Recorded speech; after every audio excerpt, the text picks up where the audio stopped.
Many are receiving the additional $300 through the federal Lost Wages Assistance Program, but there are people who are falling behind the cracks, through the cracks, whatever it is. They are frustrated.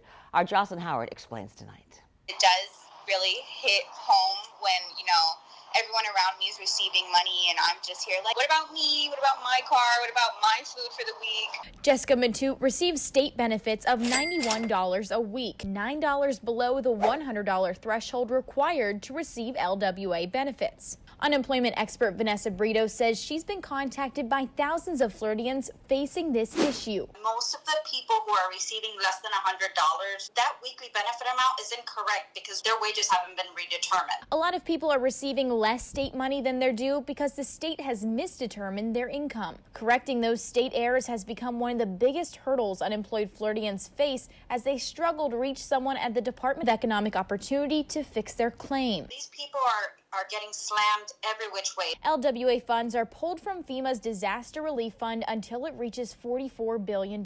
So these people need their claims fixed and fast. Once that money runs out, it runs out. So even if their wages are redetermined a month from now, if we've depleted our funding from FEMA and Department of Labor, they can't get that money back. That's why Brito and her army of followers are begging the governor increase the state's unemployment benefits by just enough to push those people receiving less than $100 over the edge. It makes me feel desperate, like $9 away.